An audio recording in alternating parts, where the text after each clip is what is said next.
মৌলির আসল সত্য ফাঁস, বাণী না মৌলি, কে রায় পরিবারের আসল মেয়ে? তো পুরো ঘটনাটি জানতে হলে অবশ্যই চ্যানেলটি সাবস্ক্রাইব করে সম্পূর্ণ ভিডিওটি দেখতে থাকুন। গল্পের শুরুতেই দেখা যায় পিনাক্ষী মৌলিকে বোঝানোর চেষ্টা করছে। সে বলে, মৌলি তুমি যাই বলো না কেন, আমি খুব ভালো করেই জানি তুমি অন্যায় করেছ। এই অন্যায়ের জন্য একদিন তোমাকে পস্তাতে হবে। তাই এখন নিজেকে শুধরে নাও, ভালো মানুষ হয়ে ওঠো। কিন্তু মৌলি সে কথা শুনে কান্নার অভিনয় শুরু করে। পিনাক্ষী সেখান থেকে চলে গেলে মৌলি গিয়ে ঈশানীর কাছে কান্না করতে করতে বলে, মম তুমি দেখেছ, ডেড আমাকে বিশ্বাস করছে না, নিজের মেয়ে মৌলি রায়কে অবিশ্বাস করছে একটা বাইরের ছেলের কথা ভেবে।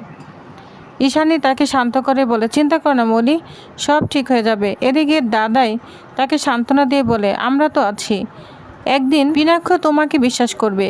কিন্তু সবাই চলে যাওয়ার পর মৌলির আসল রূপ সামনে আসে। সে একা একা বলতে থাকে, আমি কিছুতেই ছাড়বো না, এই সম্পত্তি আমি কাউকে নিতে দেব না, এটা আমার। ছোটো থেকে আমি জেনে এসেছি রায় পরিবারের সব কিছুই আমার। বানিয়ে সে সব নিয়ে নিবে, এটা আমি কিছুতেই হতে দিব না। আমি যে কতটা ভয়ঙ্কর হতে পারি তা কেউ জানে না।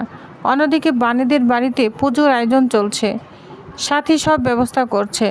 মামনি জিজ্ঞাসা করলে সাথী বলে, সব ঠিক আছে, কিন্তু আগে এখানে স্বর্ণের অলংকার রাখা হতো, এখন আমাদের সে সামর্থ্য নেই, তাই 1 টাকার কয়েন রেখেছি। মামনি তাকে সান্ত্বনা দিয়ে বলে, একদিন সব ঠিক হয়ে যাবে।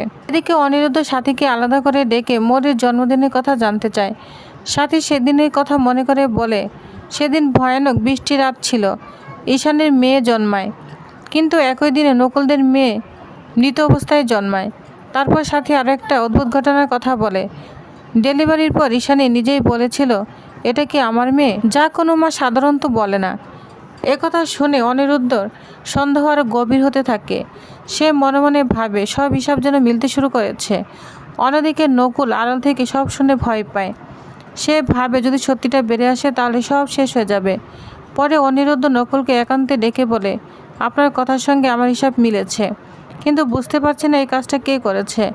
তখন নকুল অবশেষে ভয়ঙ্কর সত্যটা প্রকাশ করে, এসব কিছুর পিছনে আমার মা নয়নতারা রায় আছে। তিনি বাণীকে সরিয়ে মৌলিকে রায়বাড়িতে এনে দেন, যাতে পুরো সম্পত্তি নিজের দখলে রাখতে পারেন। এভাবে গল্পটি রহস্য, ষড়যন্ত্র আর পারিবারিক দ্বন্দ্বে আরও জটিল হয়ে ওঠে। সামনে কি হতে চলেছে, সত্য কি প্রকাশ পাবে, মৌলির আসল পরিচয় কি সামনে আসবে, জানতে হলে গল্পের পরবর্তী অংশ অবশ্যই দেখতে হবে। পরবর্তী আপডেট পর্যন্ত অপেক্ষা করুন। ধন্যবাদ।